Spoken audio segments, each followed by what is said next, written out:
Hey, what's going on everybody? Zach here with Brandon Wound Pickups, and today I have bought another guitar. What can I say? It's a disease. Anyways, this one I bought out of curiosity, and I'm probably not going to keep it, but I just saw the price on this and I had to buy it. You guys know what it is because of the title.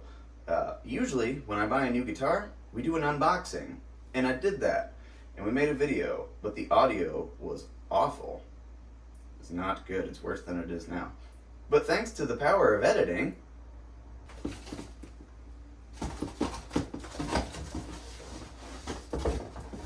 oh wow, that's amazing. Alright, so here we have the Squier debut series. These are relatively new, and as far as I'm aware, this is the cheapest Stratocaster branded guitar that you can get from Fender or Squier. It's $119. I mean, why not? You know, let's check it out. And it's full scale too. So there's been a bunch of videos of these already. You guys can go check that out if you really want to get in depth. We got, I think, a poplar body, a laurel fretboard. It's just, I don't know, man. It's nice. I was shocked. When we did the real unboxing of this, I got it out. And the first thing I do when I get a cheap guitar especially is you do this, right? And that's going to tell you two things. Well, there's some humidity issues involved when you're talking about fret sprout, but you can tell how well the frets are dressed by doing this. If the guitar is kind of dry, sometimes they'll stick out, and that's not necessarily the fret's fault. Anyways, the fretboard edges are rolled significantly. That's crazy. At this price range, I would not expect that. You don't get rolled edges even on expensive guitars sometimes. Like that custom shop Les Paul, that was like a 90-degree angle on the binding. I had to roll it myself. And so when I picked this up out of the box, I'm like, wow, it's really comfortable. The neck is a perfect small to medium C shape, which is exactly what you want for a beginner. And that's what these things are kind of geared at. Typically, I would stay away from guitars like this because usually they need so much work that it's not worth buying. A professional setup costs more than this guitar. The whole guitar, right? If you go and get a professional setup, you're going to be 125, 150 bucks. But this doesn't need it. I mean, yeah, you need to change the strings and make a few adjustments, but as far as I can tell, this thing plays clean all the way up the board with no buzzing, which is, I don't know how they're doing this, but it is a little bit thinner than a regular Strat. If we get this over here for comparison, you can see it's just a little bit thinner, nothing super crazy. It doesn't sound very good, but that's kind of to be expected. I mean, with a guitar this cheap, they're spending the money on the neck, and that's what matters. The pickups, you could change all that stuff if you really wanted to. Would you on something like this? Probably not. But anyways, yeah, so I got this just out of curiosity. We are going to play this, but this video is more about what we're going to do to this thing. We're going to modify it, but not what you're probably thinking. We're not going to do pickups and wiring unless you guys really want to see it, let me know. But we're going to take this finish and we're going to buff it out to gloss. Because maybe you want a shiny Strat, but you don't have the money to go up to the next price point on these. I'm just going to show you how to do this with a little bit of elbow grease. I already started a spot here. It looks great. Real quick, let's get this thing on the bench, get the strings off, and take a look. We are going to play it, so if you want to hear this thing, go ahead and skip to the end of the video. Let's get it on the bench. Alright, so we got the guitar on the bench here. I went ahead and took the strings off. They were actually okay, really not too bad for factory strings. And actually the action wasn't that bad either. The guitar was perfectly playable. I am probably going to lower it just a little bit though. And we'll show you guys how to do that too. But yeah, here's that satin finish. It's actually almost like a matte finish. There's really not much sheen to it at all. But again, we're going to fix that. We're going to buff this thing out. So the one thing I did save, and this will probably be a disaster, but I saved all of this. Ooh, that's satisfying. I don't buy brand new guitars very often, so I don't usually get this experience. Now the pickguard one's probably going to be awful, because I bet all the knobs and stuff, it's got the plastic underneath of that. Oh yeah, and you get free guitar lessons with this too. I'll have to check that out. I need those. Ooh, this is hard to do one-handed. Yep, and then you run into a problem with all these cheap guitars. You got to take the knobs off to get all the plastic off. Anyways, yeah, pretty nice little guitar. Look at the fretboard on this thing. I did have to put some conditioner on it because it was really dry, and it still probably needs a little bit more, but look at how figured the wood is. That's crazy. The frets are pretty nicely polished. They don't feel like really scratchy like some of these cheaper guitars do. The tuners aren't bad. I mean, they're not amazing, but they're a lot better than what usually, comes on cheaper guitars. One thing I like that they did on this, I thought originally that the Squier logo was gold, but then when I realized they just did an outline, because that's one thing I don't always like about Squiers, especially like the Affinity or whatever. The logos are solid black, and I think that looks kind of cheap.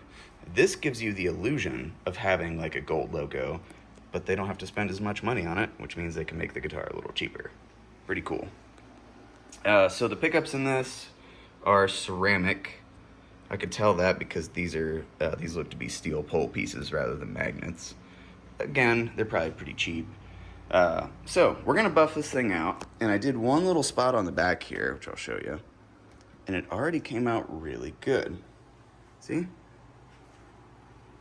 Now, is it going to be a super full gloss mirror finish? No. Could I get it to that? Probably, but I'm not going to because it's too much work. The neck, I'm going to leave alone. This is really comfortable and, kind of a nice sound. Look, it's even got a little flame in the neck for 119 bucks. Now, if you guys own one of these guitars, let me know in the comments if yours is this nice, because, maybe I have to go watch some of the reviews and stuff too, because maybe I just got a really nice example and they aren't all like this, but anyways, so we're going to buff this guitar out, and I'm going to show you how to do that. The first thing we're going to do is take it apart. You could do kind of an okay job without taking it apart, but if you want to make everything pretty uniform, you got to start taking parts off. So I'm going to go do that now. Okay, so we got the guitar completely disassembled here. This is kind of unnecessary for polishing. You don't need to take it all the way down if you really don't want to. Like, I even unwired the pick guard just to make it a little bit easier for me to get in there and polish.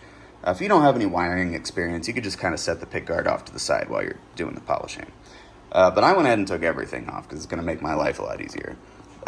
You can put a humbucker in these, in the neck or bridge. That's cool. So for you modders out there, you could put a humbucker in these. I didn't know that.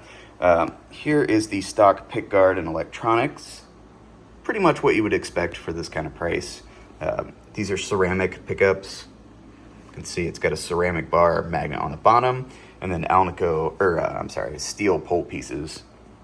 Whereas typically on a Strat, you're gonna have this, which will be Alnico rod magnets. Now, we do have this here.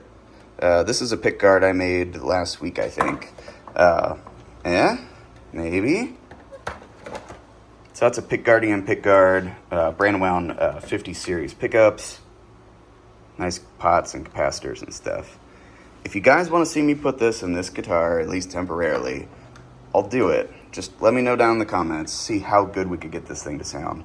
But this pick guard is infinitely more expensive than this entire guitar. So for now, I'm not going to do that. This will be just fine.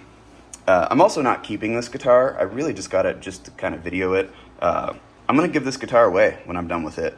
I'm probably not going to do a YouTube giveaway. I have a friend who has a guitar shop and they do lessons and stuff. And I think I'm just going to go ahead and give this to him and say, hey, give this to somebody who's wanting to start out and learn.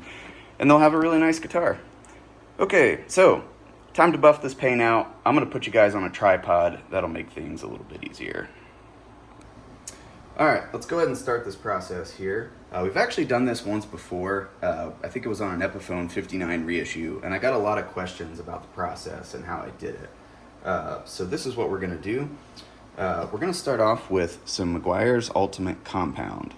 I love this stuff. Unfortunately, this is almost completely empty. I have some more at home, but I'm too lazy to go and get it. So I also have this. which is Meguiar's Ultimate Polish. This is a little bit less aggressive. It might take a little bit longer with this, but it'll still work. Now, this is a polyurethane finish. This is probably nearly indestructible.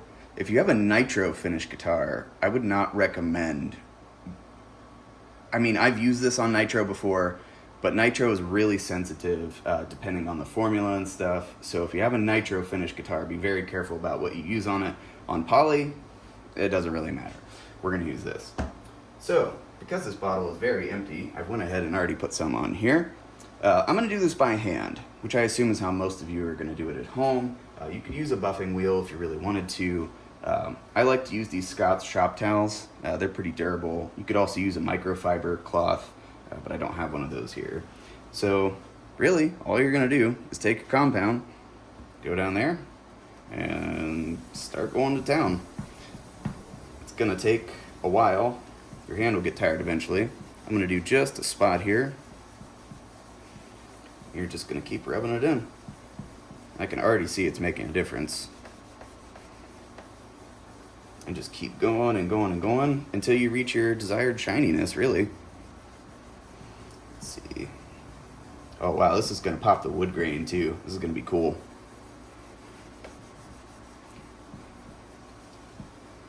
All right, so I'm gonna stop there. I'm gonna get a fresh cloth here, and we're gonna see some results right away.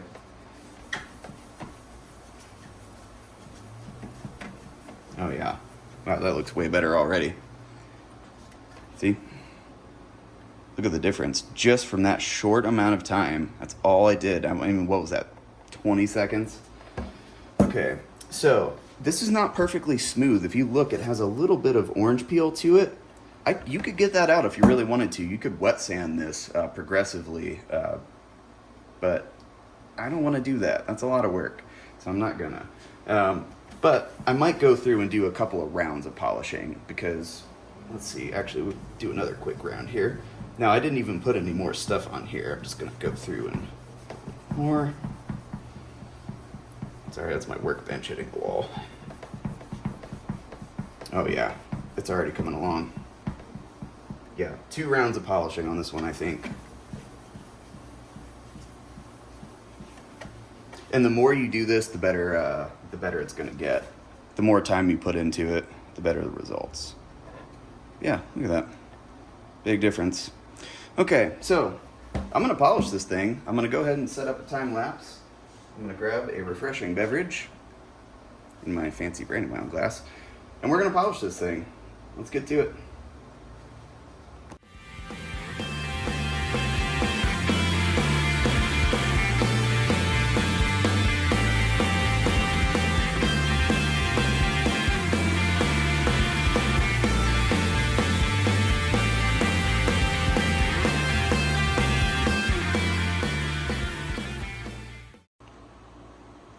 All right, and it is all done. We got our results. Check that out.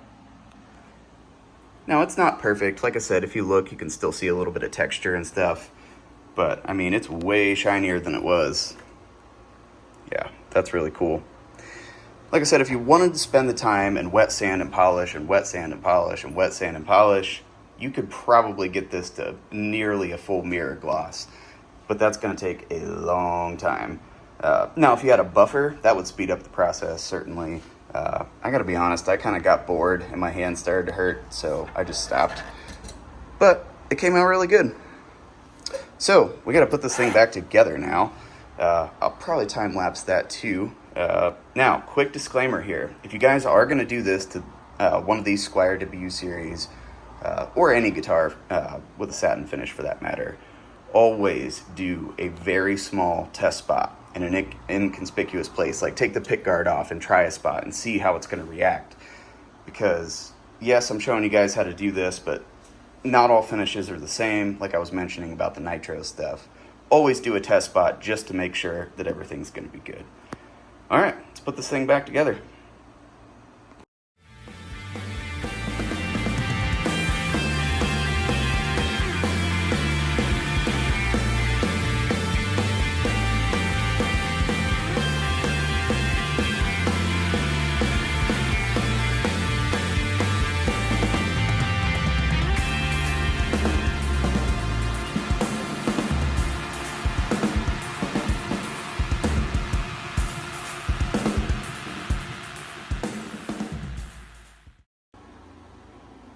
got it all put back together.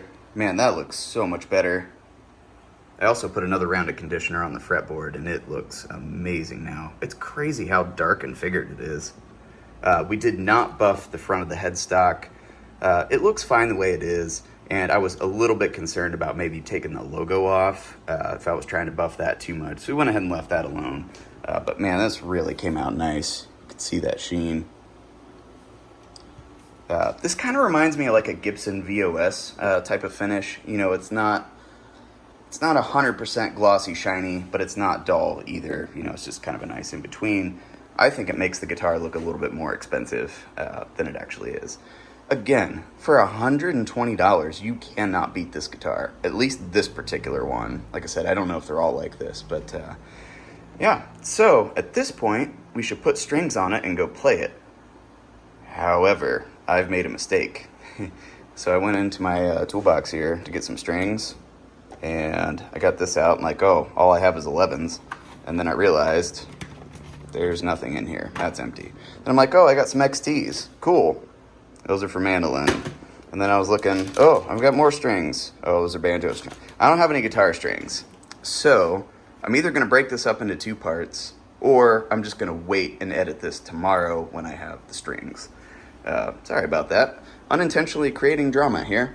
Okay, so I will either see you guys in a day or 2, or we're going to cut to when I have strings on this, and we'll go back into the jam room. Alright guys, it's the next day now. I went ahead and ordered strings last night. They were supposed to be here this morning. Unfortunately, they are not yet. So I'm waiting on strings. I promise we'll go play that thing here soon. But I also remembered I had this guitar here, which is the one we videoed last time, putting a shiny finish on. So this is an Epiphone 59 reissue, and these come with the same thing, a really satin, almost matte finish. And we did a video on this a while back. This guitar we did a complete upgrade on. We changed literally everything, plastics, pickups, hardware, everything. And we did that same thing. We made it kind of shiny. And I used the same product as well. I used the Squiers. This is the one that I got all the questions on, and that's why I actually decided to video polishing up the Squier. These are really cool guitars. After I did the video on it, I ended up giving this to my brother, and he really likes it. It's over here now because I had to borrow the pickup covers. It had some limited run pickup covers on it, and I needed some. So, but anyways, so there's that. We'll come back to you when I have strings on the Squier. All right, we got the strings on it. Look at that finish. That looks so much better. So I just kind of gave this thing a basic setup. The first thing I did was I took the action down a little bit. They give you a wrench for that, an Allen wrench. And then I was kind of looking at it, and I'm like, I think this guitar needs a neck shim. And so I put the action back where it was, and the neck shim made all the difference in this guitar. So all I did, and again, you don't have to do this, it just makes it a little bit better. You know, if you have a screwdriver and a pair of scissors, you can do this. So I just took a business card, my business card as a matter of fact, brandonwayonpickups.com. Anyways, I cut it up and I put it right down here. Make sure it didn't get in the way of any screws or anything like that, and that completely transformed it. That's all it needed. That would have been better than just lowering the action. But again, you don't have to do that. This guitar was perfectly playable right out of the box. The truss rod I haven't checked yet because I did just put the strings on. I put 10 gauge strings on this. I think it probably came with 8s or 9s, so I will have to check that. But other than that, this thing plays excellent now. So yeah, I guess that's about it. Let's go plug this thing in. Alright guys, got the strings on. The finish looks great. The setup is amazing. It really plays fantastic. I'm really impressed with this guitar. So usually at this point we would plug into a JCM 800 or a Deluxe Reverb or a Vox or something or other. We're not going to do that today because let's be honest, if you're starting out, you're just learning how to play, you spend $119 on a guitar, you don't need a Marshall JCM 800. They are fun, you should get one eventually, but we're not going to do that. We're going to use a Spark 40 by Positive Grid. It's a great little small modeling amp. It's got a million different sounds in it. It's kind of complicated for me. There's an app and everything that goes with it. I don't know about all that, but it does sound really good, and it's affordable. You know, I think they're a couple $100. actually, I don't know how much they are now. I'd have to check. But I think I paid like $250 for that one on sale. And so that's not totally unreasonable for this. So let's hear this thing real quick. I've got the spark is jamming down there. I don't have a microphone on. We're just going to do camera audio. But here we go.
Down quite as easy as a good pot. Anyways, there you have it. It actually sounds pretty good. Excuse me. It's staying in tune pretty well. I mean, it's a little out. Well, I guess not. Maybe the intonation's a little out. I'm gonna be honest, I didn't check that. But it's close enough. Just for the money, I can't understand how they're producing these that cheap. I mean, I don't know about modifying it. And if you guys do want to see me like put pickups and wiring, let me know, and we'll do it. But like, are you really gonna spend what's a cheap loaded pick guard, like a Texas Special, a couple $100? Are you really gonna put a couple $100 for a cheap pick guard, or $400 or $500 on a boutique thing, and a $120 guitar when you could just buy a Squier Classic Vibe or a Mexican Strat? I don't know. If you just want to have fun with it, absolutely. But like I said, this guitar is totally geared for beginners, and I think, honestly, it's the best thing Squier has put out in a really long time. I mean, I love the Classic Vibe series. I think it's excellent. But at the price point, this is like one of the best values in electric guitars that I've played in a really long time. There used to be a point when you'd spend $120 on a brand new guitar, it'd be unplayable. So what are we going to do with this thing? Well, I think I told you guys I'm going to give it away eventually to somebody learning how to play. But in the meantime, I thought about getting one of those cheap Amazon guitars that it's meant to compete with, like the $99, $100 guitars, and seeing how they compare. And then probably give that one away too, because I don't really need it. But yeah, very impressive guitar. I think it looks a lot better. Let me know what you guys want to see with this thing. Should we put pickups in it? Do you want to hear it through a JCM 800 or Deluxe or whatever? Let me know. So, thank you guys so much for watching. Take it easy, and we'll see you next time.